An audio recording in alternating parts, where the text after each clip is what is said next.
এই ক্ষেত্রে আমাদের করণীয় হলো যতই কষ্ট হোক, যতই মনে করা হোক দীর্ঘ রাত আছে, শয়তানের এই ধোঁকা অনুসরণ করা যাবে না, বরং ওযু করতে হবে। ওযু করলে নবী করিম সাল্লাল্লাহু আলাইহি সাল্লাম বলেন, ওযু করার সাথে সাথে একটা গিরা খুলে যাবে। এরপরে যখন আপনার নামাজ পড়বেন আরেকটা গিরা খুলে যাবে। এরপরে যখন সকাল হবে তখন তার মন ফ্রেশ থাকবে, সুন্দর থাকবে। তাইয়্যিবান। নাহমাদুহু ওয়া নুসাল্লি আলা রাসূলিহিল কারীম, আম্মা বাদ। আমরা মুসলমান হিসাবে আমাদের প্রত্যেকের উচিত যে 5 ওয়াক্ত নামাজ জামাতের সাথে নিয়মিত পড়া। কিন্তু এই ক্ষেত্রে আমাদের সবচেয়ে বড় বাধা হয়ে দাঁড়ায় বা সবচেয়ে বড় কষ্টের বিষয় হয়ে দাঁড়ায় ফজরের নামাজে উপস্থিত হওয়া।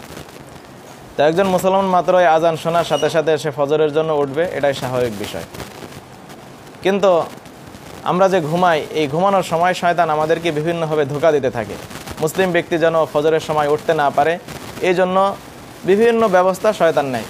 তার ভিতরে অন্যতম একটি ব্যবস্থা হলো তার মাথায় শয়তান গিরা দিয়ে দেয় এবং এই গিরার সাথে সে লিখে দেয় যে আলাইকা লাইলুন তাওয়িলুন, যে দীর্ঘ রাত এখনও রাত আছে, ঘুমাতে থাকো। তো এই বিষয়ে একটি স্পষ্ট হাদিস, সুন্দর হাদিস বুখারী শরীফের 1131 নম্বর হাদিসের মধ্যে আছে। নবী করিম সাল্লাল্লাহু আলাইহি ওয়াসাল্লাম বলেন, তোমাদের কেউ যখন ঘুমায় তখন শয়তান তোমাদের মাথার কাছে আসে এবং 3টা গিরা বেঁধে দেয়। প্রত্যেকটা গিরার সাথে সে লিখে দেয় বা প্রত্যেকটা গিরার সময় সে বলে যে আলাইকা লাইলুন তাওয়িলুন, দীর্ঘ রাত এখনও আছে, ঘুমাতে থাকো। একটু যদি জেগে যাওয়ার অবস্থা হয় তখন এই গিরাটা কাজ করতে থাকে এবং তার মাথায় আসতে থাকে যে এখনও দীর্ঘ রাত আছে, আর একটু ঘুমিয়ে নেই। তো এই ক্ষেত্রে আমাদের করণীয় হলো যতই কষ্ট হোক, যতই মনে করা হোক দীর্ঘ রাত আছে, শয়তানের এই ধোঁকা অনুসরণ করা যাবে না, বরং ওযু করতে হবে।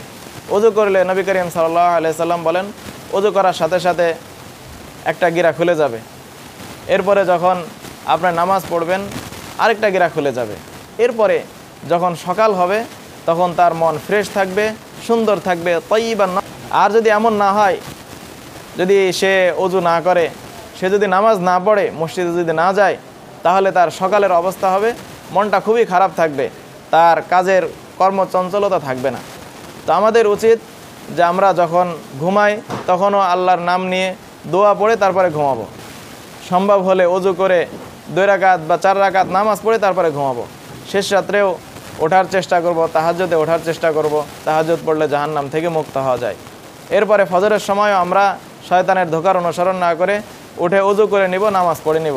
আল্লাহ রাব্বুল আলামিন যেন আমাদেরকে এই বিষয়গুলো খেয়াল রেখে শয়তানের ধোঁকা থেকে মুক্ত হওয়ার তৌফিক দান করেন।